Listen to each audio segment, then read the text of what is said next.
Bora falar sobre o primeiro disco da Legião Urbana, disco de 1985. Na verdade, eu já tinha gravado um vídeo, tinha deixado um vídeo gravado, mas o som simplesmente não apareceu. Não sei o que aconteceu, espero que esse aqui funcione. Só que entre aquela gravação e esta, né, eu acabei indo para Brasília. Né? Eu não sei se você assistiu os outros vídeos mais curtos que eu fiz aqui sobre duas músicas desse disco, Geração Coca-Cola e Soldados, e também fiz um vídeo sobre a minha relação com a Legião Urbana, da época de infância, adolescência, no qual eu expliquei, né, o porquê que eu iria para Brasília. Né, e eu fui, né, agora para Brasília.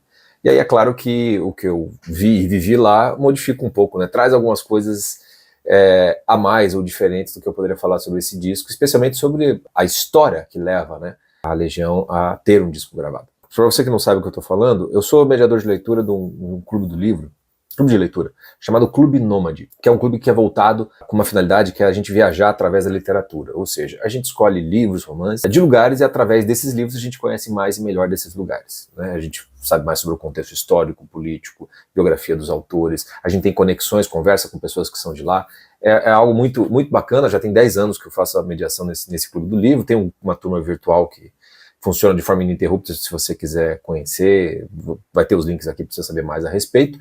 E a gente começou com turmas presenciais aqui em Curitiba, de onde eu sou. Tínhamos 2 turmas e a gente fazia férias no final do ano. E o pessoal não queria parar de ler, então a gente criou um clube de férias. E o clube de férias a gente resolveu sair um pouco da literatura para ir para a música. Então a gente lia livros sobre compositores, artistas, músicos, enfim, né, cenas musicais. E agora, de 24 para 25, a gente escolheu Brasília para conhecer através da música. E é claro que daí falou música, falou Brasília, a primeira coisa que vem na cabeça de todo mundo, embora não seja a única, mas é o que vem, é o rock dos anos 80, né? Bandas como Legião Urbana, Capital Inicial, Plebe Rude. E a gente sempre termina esses clubes de férias fazendo uma viagem, né, até o lugar, para conhecer os lugares, conhecer as pessoas, ter essas conexões, assim. E essa vez a gente foi, né, passamos por alguns lugares da Rota do Rock, que existe lá em Brasília. Quem conseguiu fazer isso foi essa Rota do Rock foi o Felipe Seabra, que é o fundador, guitarrista, vocalista da Plebe Rude, uma dessas bandas seminais ali de Brasília. O Felipe é o único dessa turma, eu acho que mora lá em Brasília ainda, e ele é ativo, inclusive politicamente, no sentido de fazer com que o rock seja reconhecido, com que turisticamente Brasília se torne uma atração por conta disso. Já consegui a Roda do Rock, já acho uma grande coisa, mas tem muito mais para conseguir e ele vem fazendo um belo trabalho. Então é óbvio que se a gente conseguisse falar com o Felipe seria a melhor coisa do mundo, né? Até porque ele lançou uma autobiografia recentemente que a gente só não leu no nosso clube de férias porque ela acabou saindo muito em cima de começar o clube. Esse catatauzinho aqui, tem mais de 600 páginas, é cheio de fotos, cheio de coisa, é maravilhoso a autobiografia que eu li antes. E através dela eu acabei sabendo muito mais coisas do que eu já estava sabendo. E deu certo a gente encontrar e conhecer, né, o Felipe Seabra. A gente terminou o passeio num pub, o O'Reilly's, lá em Brasília, conversando com o Felipe. E aí várias coisas que já estavam no livro dele, pude confirmar, pegar algumas outras coisas assim, e eu vou, né, usar muito disso aqui para falar um pouco sobre esse primeiro disco da Legião. Né, porque o disco ficou mais, vamos dizer assim, mais vivo para mim. Para você talvez entender melhor o disco da Legião, ou o que a forma do disco, né, vale a pena a gente contar a história de como a Legião foi formada, como ela chegou ali, porque esse disco simboliza muito do que era aquela turma, ou turma, como dizia o Renato Russo, lá de Brasília, e a relação deles com o tempo das coisas acontecerem, particularmente do Renato. O Renato, dessa turma ali de Brasília, ele era o mais velho, ele era de 1960, ele nasceu junto com Brasília, embora ele nasceu no Rio, não em Brasília. Ele vai para Brasília em 1970 e poucos. E ele cria primeiro, né, uma banda que é o Aborto Elétrico com os irmãos Lemos, que depois, quando o Aborto termina, os irmãos Lemos vão formar o Capital Inicial e o Renato vai tocar uma época, a fase trovador solitário, meio Bob Dylan, meio folk, ele com violão, e depois ele cria a Legião Urbana. Né? A Plebe Rude não nasce dessa banda da Aborto Elétrico, mas são muito próximos, porque eram todos amigos, né, todos partes da mesma turma. O que é interessante é que é o seguinte, quando a banda acaba, o Aborto acaba, e o Renato vai tocar o Trovador Solitário, ele pede para a Plebe Rude, que era, digamos, a segunda banda de Brasília, depois do Aborto, passa a ser a primeira, né, aquela que, instrumentalmente falando, a Plebe é bem superior às outras mesmo. Tanto que o próprio Renato Russo dizia que a Plebe Rude era a sua banda preferida, lá da turma de Brasília. E ele pedia, então, para os caras da Plebe, que eram os caras mais novos, o Felipe Seabra tinha 6 anos mais novo que o Renato, naquela época de entre 15 e 20 anos, 6 anos é uma dimensão gigantesca, né, de diferença. E o Renato pedia para abrir os shows da Plebe Rude e ele abria.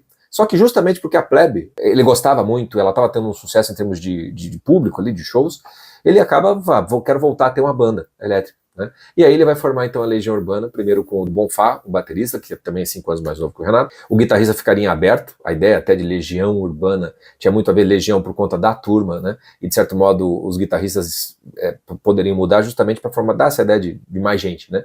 Participando da banda. Isso acaba não funcionando, porque não tem como você entrosar um time de futebol, né? Não dá para cada hora entrar um, né? Tem que ter ali as peças, né? E aí o Dado Villa-Lobos é que vai se tornar esse guitarrista no meio do caminho. Como é que eles chegam, né, a ser conhecidos ali? Porque eles estão sentindo... Brasília está isolada. Ela está mais próxima de Londres e Nova York do que de São Paulo e Rio de Janeiro, para vocês terem uma ideia.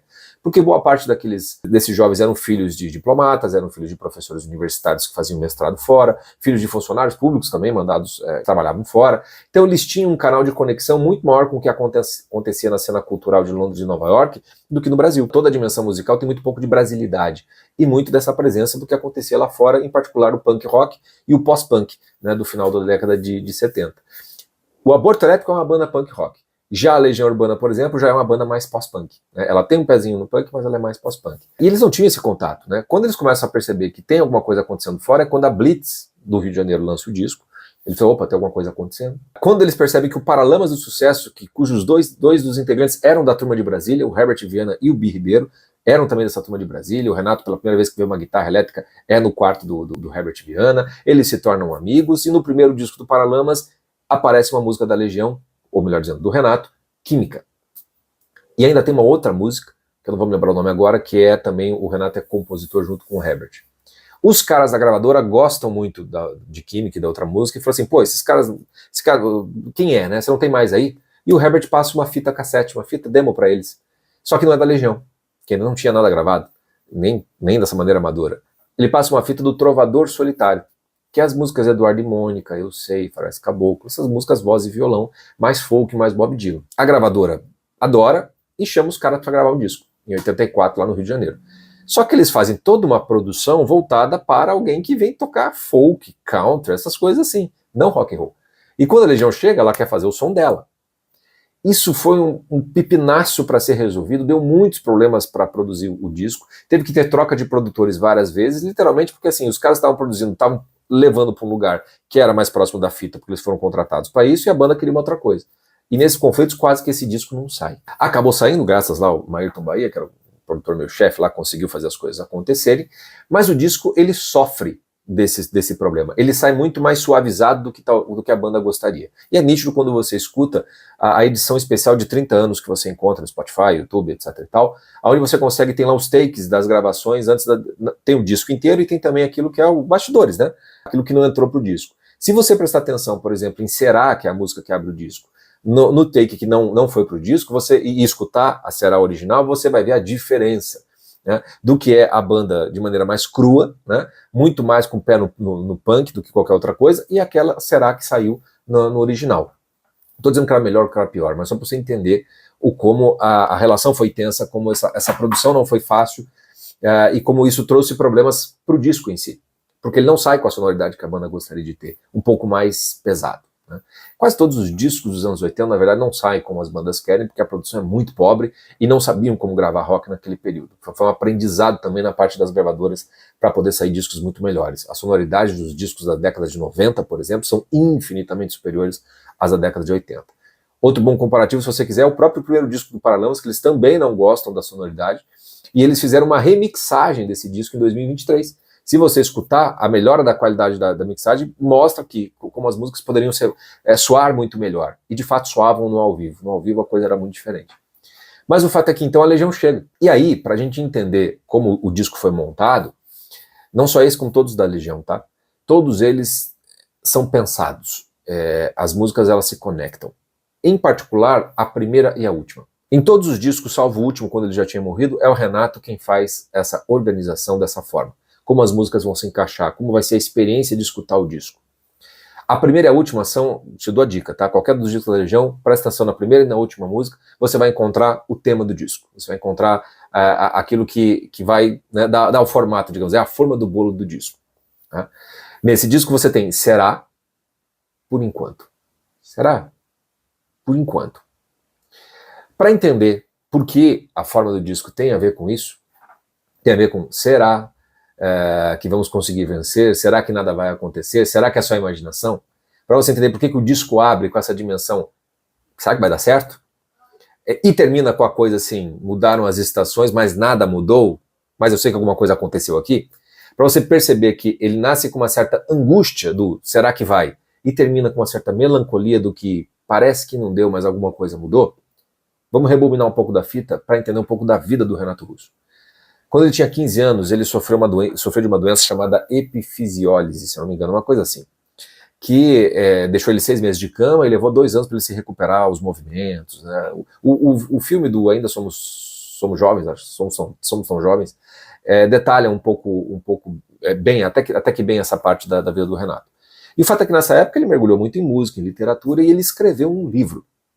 Ele escreveu um livro chamado A Banda da Rua 42, né, com o título em inglês, onde ele conta a história de uma banda que nasce e chega ao estrelato.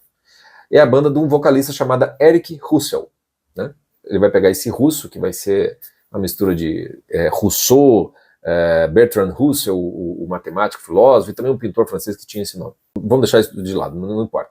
O que importa é que, desde essa época, desde muito cedo, o Renato sabia o que ele queria ser, sabia o que ele queria fazer, e ele vai fazer isso quando ele começa então a formar. A turma que ele forma tem a ver com música, tem a ver com formar bandas. Então havia um incentivo constante para as bandas serem feitas daquelas pessoas ali no estilo punk, que é assim, você não precisa saber nada de tocar. São 3 acordes, é mais uma atitude do que um talento.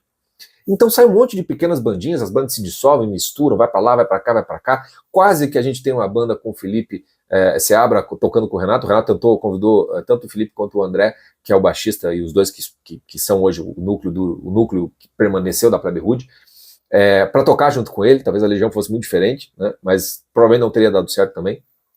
Mas enfim, tudo nasce em torno dessa coisa da música. E o Felipe Seabra, nesse bate-papo que eu tive com ele, no livro ele fala também, ele diz assim, claramente o Renato era o único que enxergava toda aquela turma como um movimento. Ele enxergava aquilo como podendo ir para algum lugar, não apenas como assim, vamos tocar adolescente brincando, vamos ensaiar aqui, sem maiores pretensões, sem maiores ambições.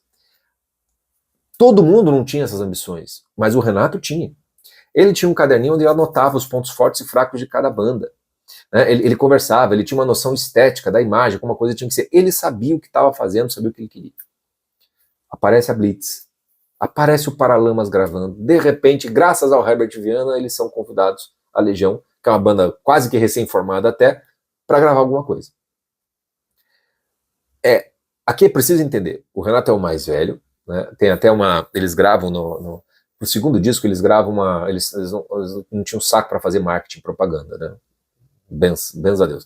E eles fazem uma gravação de áudio para facilitar a divulgação do disco. Então eles vão se apresentando, cada um da banda, dizendo a sua idade, o que faz, etc. e tal. O Renato Russo, que já tinha seus 25 anos, ele vai mentir a idade para dizer que ele tem 23. Né, porque ele tem que parecer mais jovem ali, né, ele tem que parecer antes. Ele tinha essa coisa, talvez ele já estivesse ficando velho para fazer aquilo que ele queria fazer. Essas gravações vão aparecer na primeira música do último disco póstumo da Legião, que é o Riding Song, né, que é justamente eles falando isso tudo, e termina com os versos cantados, eu já sei o que eu vou ser quando crescer, que representa perfeitamente bem quem era Renato Russo nessa turma. Então agora entendam que quando ele chega para gravar o primeiro disco da Legião Urbana, é essa dimensão do caramba, o cavalo encilhado passou, eu montei, vai dar certo? Imaginem a ansiedade, a angústia dele para gravar tudo isso. E aí o disco é repleto dessa relação com o tempo das coisas, seja com a dimensão do que já aconteceu, seja a dimensão do futuro, seja com o drama do presente. Eu vou passar aqui só pelas músicas, né? Será, né? Que é a primeira, né? Ela é praticamente ela é um marco até, inclusive, para o fim da banda, né? Será só imaginação? Será que nada vai acontecer? Será que é tudo isso em vão? Será que vamos conseguir vencer? A música parece que ela é uma música meio de relacionamento amoroso, mas por baixo dela, o subtexto dela tem a ver com a própria banda, com a vida do Renato. Falei, será que vai realmente acontecer isso? Há o medo e há também a ansiedade de que aquilo aconteça. Né? E se não acontecer, vejam como é profético essa música. Nos perderemos entre monstros da nossa própria criação. Serão noites inteiras, talvez por medo da escuridão. Ficaremos acordados, imaginando alguma solução para que esse nosso egoísmo não destrua nosso coração. Esse último verso da música, quando você conhece a vida toda do Renato e o que aconteceu, de certa forma dá para dizer, ele se perdeu entre os monstros da sua própria criação. Mas isso é papo para outro disco. Aqui é o será só a imaginação, quer dizer, essa pergunta, essa dúvida. Uma coisa muito legal que o Felipe falou no bate-papo, e também está no livro dele, mas no bate-papo ele desenvolveu melhor, é que o Renato Russo tem uma música deles também da época do Aborto Elétrico, que vai sair no terceiro disco, que é Tédio com um T bem grande para você. E o Felipe falava para o Renato, não, Brasília, a gente não está lidando com o tédio, a gente está lidando com outra coisa, que é um sentido, um senso de urgência para fazer alguma coisa. Então, não é tédio com um T bem grande para você, é urgência com um U bem grande para você. Há um sentido de urgência, de fazer alguma coisa da vida. É aquela fase da vida, né, linha de sombra, passagem da adolescência para a vida adulta. Quase todas as músicas, tanto do Capital Inicial dessa época, Legião Urbana e da Plebe Rude, o que você vai encontrar ali é um retrato desse drama existencial de fim de adolescência e começo de vida adulta, onde você tem que, vou fazer vestibular, vou tentar arriscar mesmo minha vida na música, e esses dilemas assim que todo mundo mais ou menos, faço arte ou vou trabalhar, viro burguês ou não, essas coisas assim. Então essa urgência por fazer alguma coisa marca todas essas bandas. Mais ainda o Renato, porque o tempo dele, ele era mais velho, né? Ele sentia essa urgência mais do que todo mundo. Então esse será aqui vem com esse sentido de urgência, vem com esse sentido, com essa ansiedade, né? E se você prestar atenção nas outras letras, você vai ver que essa relação com o tempo das coisas acontecerem vai aparecer. A dança, que é a segunda música, né? Ele vai falar sobre a questão geracional, é só questão de idade, passando dessa idade, tanto fez e tanto faz. Essa coisa, estou retratando aqui, vai passar isso aqui quando você ficar mais adultinho, né? Essas coisas não vão ter tanta importância. Petróleo do futuro, o título já traz a dimensão do tempo, né?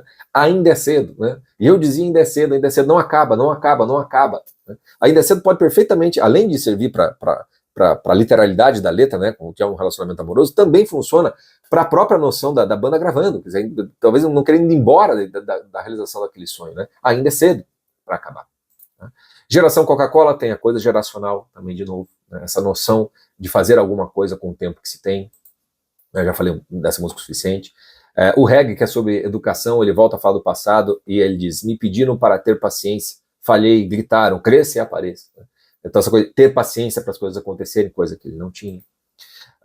Quando a gente vai para Bader-Meinhof Blues, já estou cheio de me sentir vazio, meu corpo é quente, estou sentindo frio, né? Essa coisa do se sentir vazio, essa coisa da urgência de precisar se preencher, está presente aqui também, e isso tem a ver com a relação com o tempo. Soldados, que eu já falei o suficiente, mas só para lembrar o verso, se lembra quando era só brincadeira fingir ser soldado a tarde inteira? Não estamos mais brincando, agora é hora de ser soldado mesmo. Essa passagem para a vida adulta, né? Teorema, que repete de novo a ideia de ainda é cedo. Não vai embora, fique um pouco mais, né? Então tem aquela coisa por acontecer e ao mesmo tempo quando está acontecendo quer que aquilo permaneça, que é a própria gravação ali de certo modo, né? Representa muito, retrata muito o que eles estavam vivendo. Só que como eu disse antes, era muito dramático, estava por um fio para nada daquilo acontecer. Então foi tenso, foi demorado, foi feito em 2 etapas, inclusive, onde eles foram, foi difícil de fazer essa gravação, e quando eles terminam e eles voltam para Brasília, eles não têm certeza se a gravadora vai aprovar e se esse disco vai sair. E é mais ou menos nessa vibe, como diríamos hoje em dia, que nasce a composição de Por Enquanto, que é a música que fecha o disco. Então quando você presta atenção na música ali, né, que ela é bastante simples, né, e diz, mudaram as estações, mas nada mudou, né? Diz assim, mudou, não somos mais aqueles, gravamos um disco, mas parece que não vai mudar nada. Mas eu sei que alguma coisa aconteceu, está tudo assim tão diferente? Quer dizer, alguma coisa ali aconteceu. Se você acompanha o meu trabalho e sabe um pouco sobre camadas da personalidade, esse verso aqui tem a ver com camada 5. Tá? Alguma coisa aconteceu e tudo isso fez ficar diferente. Não mudou nada para fora, mas mudou tudo por dentro. Se lembra quando a gente chegou um dia a acreditar que tudo era para sempre, sem saber que o para sempre sempre acaba? É o refrão. Mas nada vai conseguir mudar o que ficou, né? Quando penso em alguém, eu só penso em você e aí então estamos bem. Esse penso em você e aí então estamos bem, eu acho que ele está se referindo à turma dele lá de Brasília. Mesmo com tantos motivos, para deixar tudo como está. Nem desistir, nem tentar mais. Tipo, agora tanto faz. Estamos indo de volta para casa. Há uma nostalgia, uma saudade de voltar para Brasília mesmo, estavam cansados dali do Rio de Janeiro. Há uma noção do valor que tem, né, aquilo que está em Brasília, né, quer dizer, a turma, no final das contas. E agora já não é mais uma questão de tentar algo e nem de desistir. Está feito, está pronto, está na mão do destino. Será que vai acontecer? Será que foi só imaginação? Será que foi tudo isso em vão? a gente sabe a resposta, mas eles naquela época não sabiam. E esse disco, portanto, ele retrata muito bem esse sentido, essa urgência com U bem grande para você. Um disco que retrata essa passagem da vida da adolescência para a vida adulta, naquele momento específico ali em que você é a minha vez, mas não sei se vai dar certo. E se não dá certo, dá a sensação de que nada mais vai dar certo na vida. Para os caras da Legião, deu muito certo, e não foi só esse disco, né? Saíram vários outros depois, né? Mas como eu disse, esses discos eu volto a falar em outros momentos. Espero que você tenha gostado dessas coisas, até me dá esses feedbacks aí se você gosta desse tipo de conteúdo, que daí eu produzo mais, né? Comentar mais discos, histórias, fazer bastidores, curiosidades. Tem coisas que... é o tipo de coisa que eu gosto de fazer, tá? Então se esse canal tiver vida longa, é por causa de vídeos assim, porque é as coisas que eu gosto de fato. Vamos ver se tem aí quem goste também, tá bom? Até o próximo.